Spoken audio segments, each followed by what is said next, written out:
Executive Director of the Coalition for Medical Marijuana in New Jersey. The mission of our organization is to educate the public about the benefits of marijuana. We believe marijuana is a safe, effective, and inexpensive therapeutic agent that should be available to any patient who can benefit from it. No patient should ever suffer needlessly, and no patient should ever go to jail for following the advice of a doctor. We're here today in response to a petition to the DEA to remove marijuana as a Schedule I drug. The petitioner, the Coalition to Reschedule Cannabis, said on October 9, 2002 that cannabis has an accepted medical use in the United States, that cannabis is safe for use under medical supervision, and that cannabis has a use potential that is lower than all Schedule I and Schedule II drugs. Michelle Leonhardt, the administrator of the Drug Enforcement Agency, the DEA, replied in 2011, 9 years later, that marijuana has no accepted medical uses in the United States, that it lacks accepted safety for use even under medical supervision, and that marijuana has a high potential for abuse. The DEA is against marijuana regardless of the facts. Their reasoning is contemptuous. The only response to this is to destroy this record.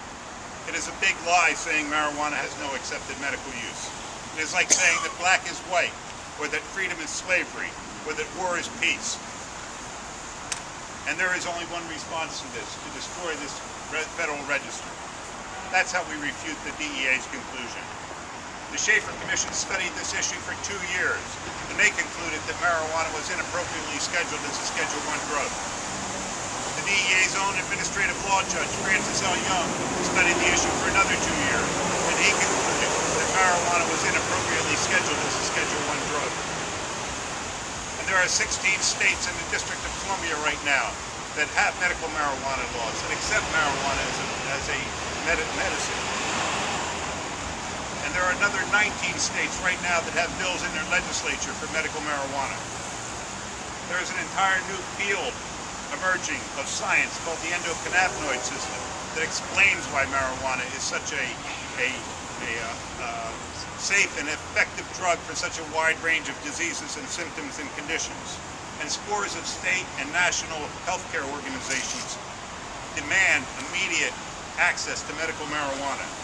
Plus, about 1 million patients in the United States, in the 16 states that are using that have these medical marijuana laws, are using medical marijuana with their doctor's recommendation. 1 million patients.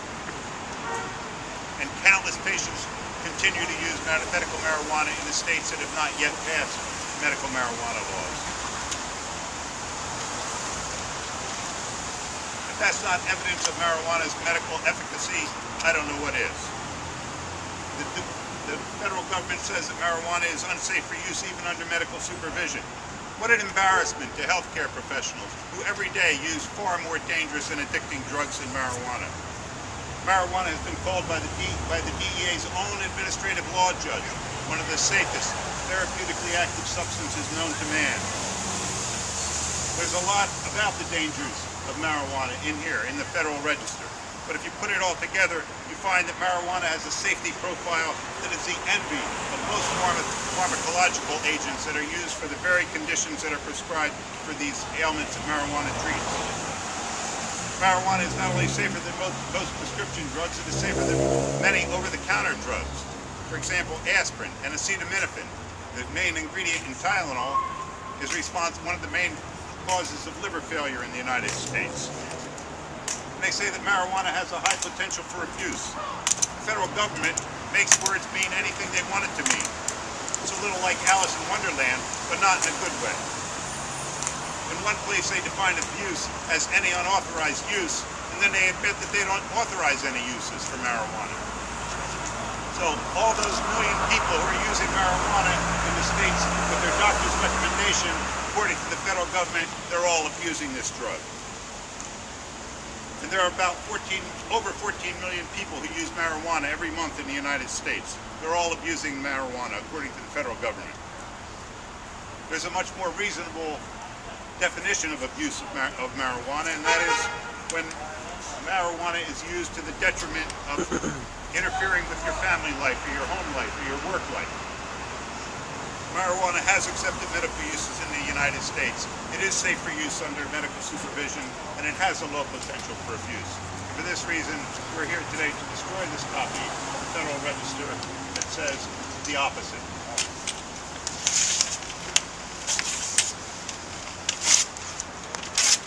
It's about what it's good for, folks, recycling.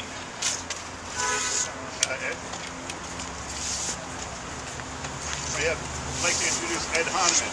He's a lawyer from the state of New Jersey, and he's on the board of the Coalition for Medical Marijuana in New Jersey. And he'd like to say a few words, too, about the federal government's position on medical marijuana.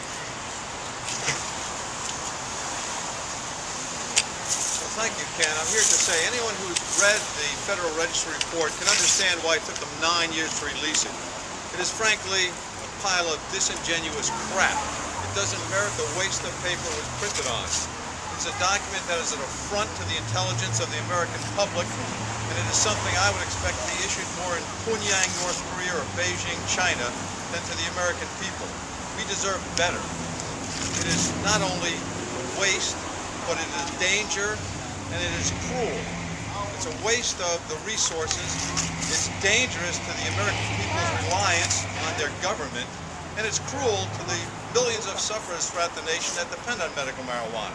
The DEA cannot refute any of the science, so it chooses to ignore it. It's exactly the type of conduct that you would find in a dictatorship and not in a free society. So we're here to say that the DEA should not have any role at all. It's as absurd to have the Drug Enforcement Agency control access to a medical plant as to have medical researchers control the Homeland Security operation in this country. The DEA should be removed, its funding should be cut for anything having to do with medical marijuana, and we should prevent them from ever again foisting this disgrace on the American people that flies in the face of decades of their own research and 2 federal administrative law judge opinions from years of testimony as to the safety and efficacy of medical marijuana. So we ask that people take notice that the DEA is a disgraceful federal agency that should have no role. Thank you. Thank you, Ed. Ed Hahnemann is absolutely correct. The DEA is federal police, and it's entirely inappropriate to have federal police guarding and controlling our scientific and medical borders. Now I'd like to introduce Jim Miller, co-founder of the Coalition for Medical Marijuana in New Jersey. Jim? I co-founded the coalition with Ken shortly before my late wife Cheryl died after 30 years of multiple sclerosis. I know a little bit about whether or not marijuana has medical use in this country. And Cheryl's best medical. I'm not here to tell you that. We all know that it has medical use. The fact that the Drug Enforcement Administration can say that is due to the fact that they also have a monopoly on the only supply of marijuana allowed to be used in clinical research in the country. That means if you want to do clinical research to prove marijuana's efficacy, you got to go through their monopoly. Now that marijuana is given out by the National Institute on Drug Abuse. You have the Drug Enforcement Administration and the National Institute on Drug Abuse responsible for giving marijuana to studies for medical efficacy. They won't do it. Most recently, the coalition has had me go to Washington numerous times in the last couple of months due to the fact that an FDA-approved study of medical marijuana on returning veterans, combat veterans from Iraq and Afghanistan that have been diagnosed with post-traumatic stress, which is proven resistant to common therapies. The National Institute of Drug Abuse refused to sell them, not give, no cost to taxpayers, marijuana for this test to proceed, thereby blocking it. Basically what we have is the federal government maintaining that marijuana has no medical use while actively interfering in any test that would prove them wrong. I think Ed summed it up very well, saying this is kind of what I would be afraid of living in a communist nation or an Eastern Bloc country that does not have certain freedoms. We all feel so sorry for them. Take a look in the mirror. We are not better off in this respect, and in many cases, they could get the research done quicker. It is one of the largest black marks, I think, in this country's history in the area of healthcare. And if we're ashamed of that, we should do something to correct it, and that's why we're here today. Thanks. Thank you, Jim. I'd like to introduce Diane Kornbacher on the board of directors of the Ken Coalition says, for Medical Marijuana New Jersey. let me have the camera. Ken said to let me have the camera. We're not just here to shred the DEA registry. We're here to stand up for the patients who are already in need and on fixed incomes, trying to have a quality of life, or in some cases a quality of death. We want the DEA to stop terrorizing American families by using battering rams to kick down their doors, to smash their things, to go through their lives, invade their property, and take their medicine. We want this terrorism to stop. We believe in America, and we believe in the dreams that we are promised.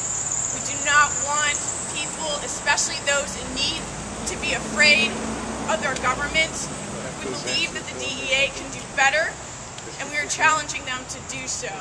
We want a new registry, we want new promises, and we want them fulfilled. Thank you. Thank you, Diane. Thank you so much. I'd like to introduce Chris Goldstein, also on the board of directors of the Coalition for Medical Marijuana New Jersey. Chris? Thank you. There is federal legislation that could deal with the scheduling of marijuana, H.R. 2306. It was introduced in Congress again this year, and it has more support. Rescheduling is an option. Ken mentioned in 1972, former Pennsylvania Governor Raymond Schaefer presented his commission's report, Marijuana, a Signal of Misunderstanding. The truth is, we're here today, 40 years later, after millions have been arrested, trillions of tax dollars spent, and countless lives ruined over what is a political position not based in science. Marijuana should never have been put in Schedule 1. It should be removed immediately. And that's why we're here in front of the Federal Building today. In just about half an hour, we're going to go plead for the clemency of John Ray Wilson, an MS patient caught growing 17 marijuana plants. The Schedule 1 status of marijuana has delayed medical marijuana programs in New Jersey, Delaware, Rhode Island, Washington, and other states. This conflict of federal law needs to change, and it needs to change today. So it's our hope that by shredding this registry, and that's about what it's good for, is recycling, we send a strong message to the DEA and a strong message to Washington that our legislators in D.C. need to deal with this issue because there are millions of Americans who support it every day. Thank you. Thank you so much, Chris. Thank you all for coming.